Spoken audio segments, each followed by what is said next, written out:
Om Swastiastu.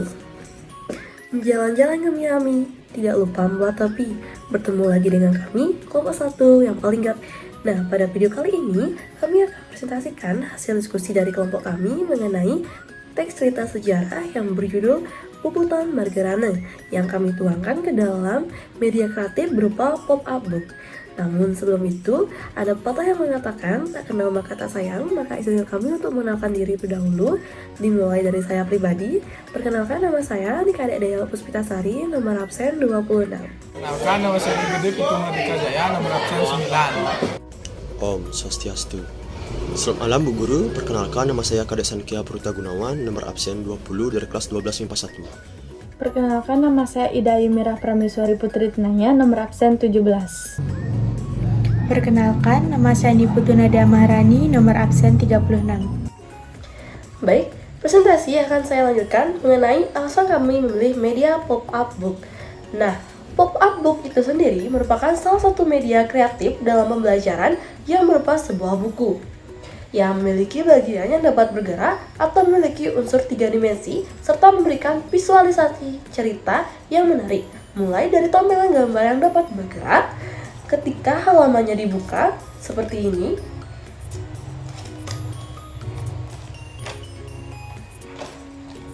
maupun ditutup. Serta dalam pembuatan media pop-up book ini hanya memerlukan beberapa bahan sederhana seperti kertas manila dan juga lem, sehingga memudahkan kami untuk mencarinya di sekitar lingkungan sekolah, dan juga pastinya harganya pun yang terjangkau dengan kantong pelajar. Sehingga kami pun memilih media kreatif pop-up book sebagai media pembelajaran. Baik, presentasi selanjutnya akan dilanjutkan oleh teman saya. Perjuangan bangsa Indonesia terhadap kekuasaan penjajahan telah dimulai sejak masa kerajaan-kerajaan perlawanan yang gigih tersebut dilakukan di bawah pimpinan para raja, pangeran, tokoh adat, dan para pejuang lainnya. Perjuangan tersebut mencapai puncaknya ketika bangsa Indonesia memproklamasikan kemerdekaannya pada 17 Agustus 1945. Karena Belanda ingin menguasai kembali Indonesia, maka seluruh bangsa Indonesia berusaha mempertahankan kemerdekaannya. Tidak terkecuali dengan Bali, dengan Puputan Margarane-nya. Puputan Margarane adalah salah satu peristiwa sejarah yang menunjukkan semangat mempertahankan kemerdekaan Indonesia dari penjajahan Belanda. Peristiwa ini terjadi pada tanggal 20 November 1945 di Desa Marga, Kecamatan Marga, Kabupaten Tabanan, Provinsi Bali. Dalam peristiwa ini, pasukan Indonesia yang dipimpin oleh Letnan Kolonel I Gusti Ngurah Rai bersama pasukan Ciumanara. Sekian presentasi dari saya, dilanjutkan oleh teman saya. Di sini saya akan melanjutkan presentasi dari teman saya. Setelah Jepang menyerah kepada sekutu pada tanggal 15 Agustus 1945, menyebabkan Belanda memiliki peluang untuk kembali ingin menguasai bangsa Indonesia. Melalui perundingan Linggarjati pada tanggal 10 November 1946, Belanda hanya mengakui Sumatera, Jawa, dan Madura sebagai wilayah teritorial Indonesia secara de facto, sementara tidak untuk Pulau Bali. Dan selanjutnya, Belanda diharuskan sudah meninggalkan daerah de facto paling lambat tanggal 1 Januari 1946. Pada tanggal 2 Maret 1946, Belanda mendaratkan pasukannya kurang lebih 2.000 tentara di Bali yang diikuti oleh tokoh-tokoh yang memihak Belanda. Tujuan dari pendaratan Belanda ke Bali adalah untuk menegakkan berdirinya negara Indonesia Timur. Pada waktu itu, Letnan Kolonel I Gusti Ngurah Rai yang menjabat sebagai Komandan Resimen Nusa Tenggara sedang pergi ke Yogyakarta untuk mengadakan konsultasi dengan markas tertinggi TRI, sehingga dia tidak mengetahui tentang pendaratan Belanda tersebut. Sekian presentasi dari saya tutup dengan Parma Santi. Om Santi Santi. Baik, di sini saya akan melanjutkan presentasi dari teman saya. Di saat pasukan Belanda sudah berhasil mendarat di Bali, perkembangan politik di pusat pemerintahan Republik Indonesia kurang menguntungkan akibat perlindungan tinggal jati, di mana Pulau Bali tersebut tidak diakui sebagai bagian wilayah Republik Indonesia. Pada umumnya, rakyat Bali sendiri merasa kecewa terhadap isi perlindungan tersebut karena mereka berhak untuk masuk menjadi bagian dari negara Kesatuan Republik Indonesia atau juga disebut dengan NKRI. Terlebihnya lagi, ketika Belanda berusaha membujuk Letnan Kolonel I Gusti Ngurah Rai untuk diajak membentuk negara Indonesia bagian timur, ajakan tersebut tentu saja ditolak dengan tegas oleh I Gusti Ngurah Rai tersebut. Beliau berkata, selama Belanda masih menginjakkan kaki di Bali, akan terus ada pertempuran di antara pasukan Belanda dan pejuang Bali. Kemudian pada tanggal 8 November 1946, pada saat itu I Gusti Ngurah Rai bersama pasukan Ciung Wanara berhasil melakukan penyerbuan tangis polisi Netherlands India Civil Administration atau NICA di kota Tabanan. Para pemuda gerilyawan berhasil merampas senjata dan mesiu. Hal ini tentu membuat Belanda geram dan marah. Karena geram, kemudian Belanda mengarahkan seluruh kekuatannya di Bali dan Lombok untuk menghadapi perlawanan I Gusti Ngurah Rai dan rakyat Bali.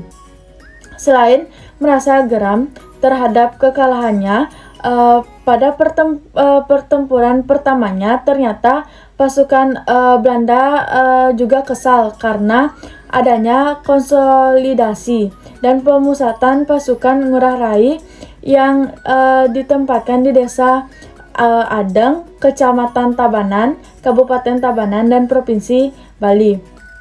Setelah berhasil mengumpulkan pasukannya dari Bali dan Lombok, kemudian Belanda berusaha untuk mencari di mana pusat kedudukan pasukan Ciung Wanara tersebut dengan cara meneror para warga di Desa Marga. Semua warga di Desa Marga tersebut disuruh untuk keluar rumah dan berkumpul di Pasar Marga. Warga Marga dipaksa menyebutkan di mana tempat persembunyian para pemuda gerilyawan. Namun mereka semua enggan untuk membuka mulutnya. Baik, saya akan melanjutkan presentasi dari teman saya.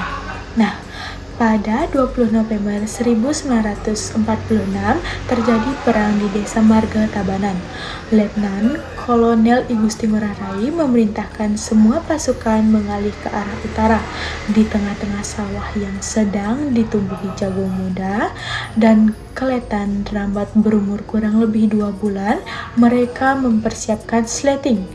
Ada sekitar 94 orang anggota induk pasukan yang bergabung. Pada saat yang bersama, pasukan Belanda mulai banyak menyebar ke tengah-tengah sawah dan berbondong-bondong melewati pesawahan Umekang, tempat Ciung Wanara bertahan. Nah, bunyi tembakan pistol pertama dari Letnan Kolonel I Gusti Ngurah Rai meletus sebagai pertanda dimulainya tembakan kepada musuh. Bunyi letusan karaben, tembakan Sten dan Brand bersahut-sahutan. Serdadu Belanda di barisan terdepan diberondong berjatuhan, tewas akibat dari peluru pasukan Ciung Wanara. Serdadu Belanda di barisan belakang berupaya membalas memberi mundur ke jalan besar. Dalam waktu 1,5 jam, Belanda Nica tak dapat maju, malah banyak korban jatuh di pihak mereka. Belanda mundur sampai ke Desa Tunjuk di sebelah barat dan terus ke selatan Desa Marga. Pasukan Belanda ada di bagian timur sampai di Sungai Sungi. Untuk membuat medan agak lebih luas lagi, pasukan Ciungwanara dibagi 3 barisan. Barisan depan, sayap kanan, dan sayap kiri, sedangkan pimpinan berada di tengah-tengah. Terima kasih, sekian presentasi dari saya, dilanjutkan oleh teman saya. Baik, setelah 1,5 jam bertahan, pasukan tentara Nika tidak bisa bergerak maju, malah terus mengalami kemunduran sehingga menyebabkan berjatuhannya korban dari pihak mereka. Oleh karena itu, Belanda mengirimkan bantuan pesawat udara untuk memastikan letak styling dari pasukan Ciungwanara. Mula-mula, tembakan dilakukan oleh pasukan udara Belanda melalui pesawat pengintai kecil tersebut. Kemudian dilanjutkan dengan pesawat pengintai besar dan pasukan Belanda yang berada di darat. Pertempuran sengit pun masih terjadi. Belanda yang sudah mengetahui lokasi pasti pertahanan pasukan Ciungwanara semakin menambah kekuatannya. Belanda mengerahkan pasukan dari berbagai pos yang berada di Bali untuk mengepung pasukan Ciungwanara dari semua jurusan. Bom-bom dijatuhkan hingga membuat kepulan asap tebal di area pertempuran. Korban dari pihak Ciungwanara pun mulai berjatuhan. Salah satunya ialah Mayor Sugianyar yang gugur tertembak oleh Belanda. Melihat kondisi tersebut, Letnan Kolonel I Gusti Ngurah Rai memberikan perintah terakhirnya agar seluruh anak buahnya bertempur sampai titik darah penghabisan. Teriakan "Puputang, Puputang, Puputang" pun bergema dari para pemuda sembari menyerbu pasukan Belanda. Tidak satu pun serdadu Belanda berani maju, tetapi terus menembakkan senjatanya. Dan satu persatu para pemuda pun berguguran. Kemudian pada sore harinya, suara tembakan dari para pemuda Ciungwanara tak terdengar lagi. Hampir semua pemuda gerilyawan itu gugur. Hanya beberapa yang masih hidup. Di antaranya yaitu Gusti Konolan yang berhasil diselamatkan oleh warga. Kemudian juga terdapat Komandan Wagimin yang terluka parah. Tak sempat diselamatkan oleh rakyat setelah dihabisi Belanda karena tidak mau membuka mulut perihal di mana para pemuda gerilyawan lainnya berada. Kemudian malam harinya rakyat desa Marga menghitung jumlah jenazah para pemuda yang bergelimpangan. Ditemukan 96 jenazah pemuda yang gugur di ladang jagung itu. Namun dilaporkan pula pihak Belanda yang kehilangan 400 serdadunya. Puputang Margarana merupakan salah satu tonggak perjuangan rakyat Indonesia, tepatnya perjuangan dari wilayah Bali untuk mempertahankan kemerdekaan dan pada saat ini masih membekas di kalangan masyarakat Bali. Oleh karena itu, pemerintah mendirikan monumen peringatan untuk mengenang tragedi Puputan Margarana yang diberi nama Monumen Nasional Taman Pujaan Bangsa Margarana yang bertempat di Desa Marga, Kecamatan Marga, Kabupaten Tabanan, Bali. Baik, sekian presentasi dari kelompok kami. Kami tutup dengan Rama Santi. Om Santi, Santi, Santi Om.